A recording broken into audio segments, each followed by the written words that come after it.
जानू, मी आले.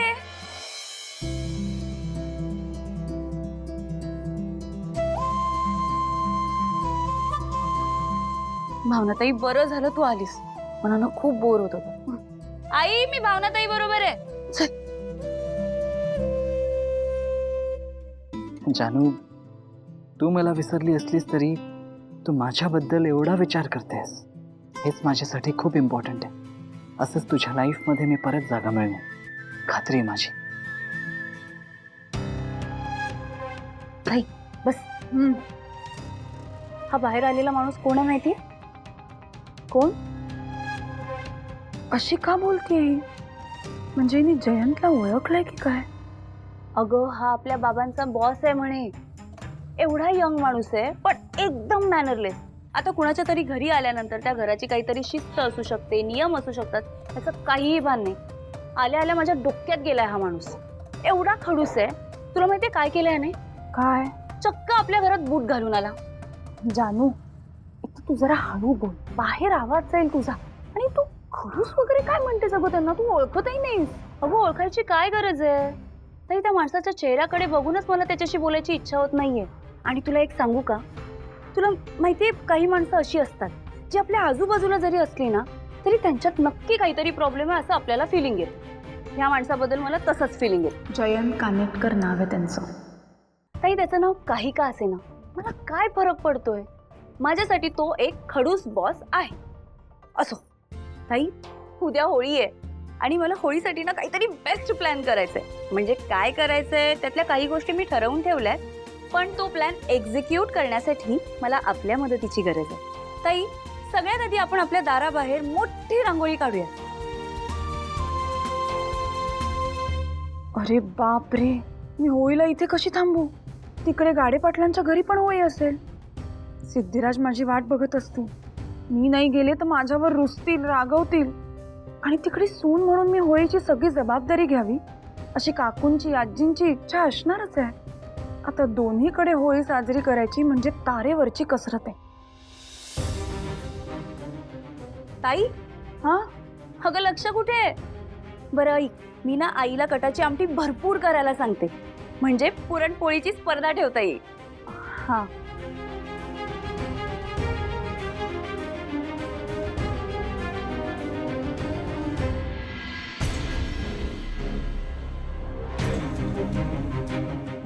माझा निर्णय झालाय. तुझ्याशी कुठलंही नातं ठेवण्यात मला आता इंटरेस्ट नाहीये. मी हा साखरपुडा मोडतीये.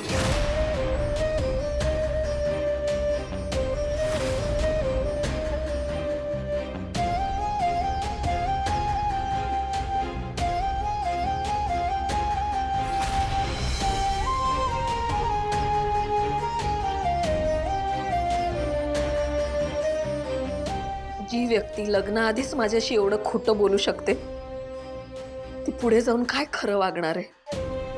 नात्याच्या सुरुवातीला जी व्यक्ती माझ्याशी असं वागते ती पुढे नातं काय टिकवणार आहे? म्हणूनच मी हा साखरपुडा मोडतीये.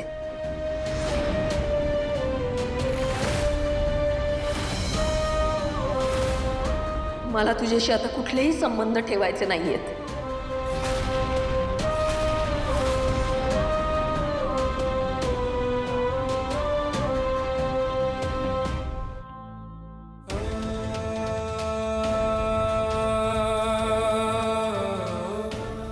काय चाललंय माझ्या आयुष्यात?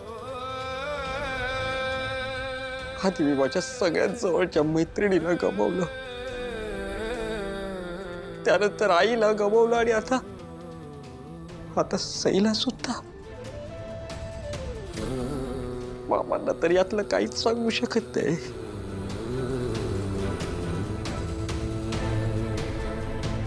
आई, असं का होतंय ग माझ्यासोबत?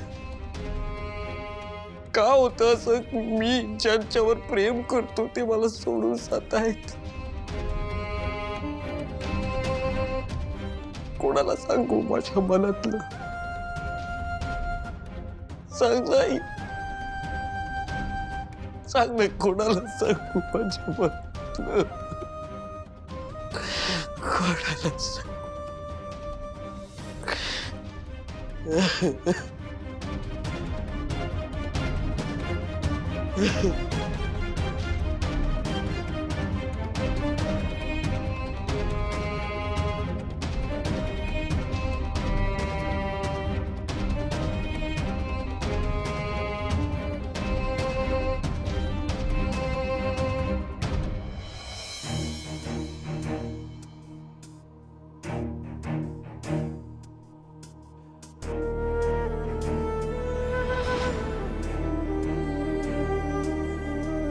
करू काय सुचेना अश्रू कुणी पुसेना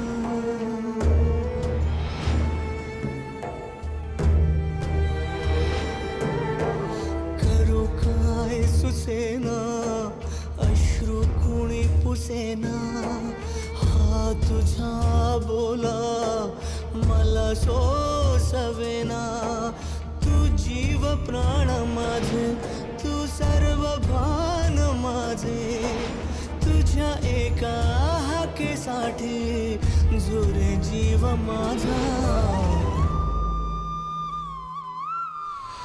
आई अगाई रुसली सका बोलना आई अगाई रुसली सका बोलना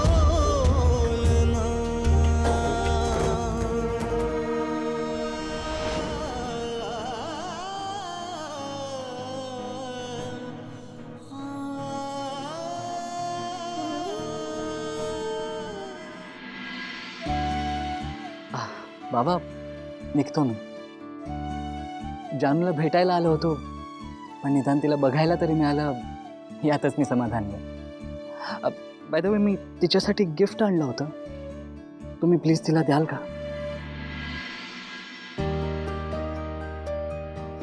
जयंत, जानू तुला ओळखत नाहीये, विसरली आहे ती तुला, आणि तरीही तू तिच्याकरता हे असं व्यवहार करतोयस. खरंच तुझं कौतुक करावं तितकं कमीच आहे रे. आणि मुख्य म्हणजे तू हार नाही मानलीस, तुमच्या नात्याबद्दल सकारात्मक दृष्टिकोन ठेवतोयस, हे विशेष आहे. बाबा, जानू सर्वस्व आहे माझं. मी तिला नाही समजून घेणार तर कोणाला समजून घेणार? येतो मी. आई, येतो मी. हा हो, निघाले का? हो, निघतोय. काळजी घ्या, पुन्हा या हा. अच्छा जयंत,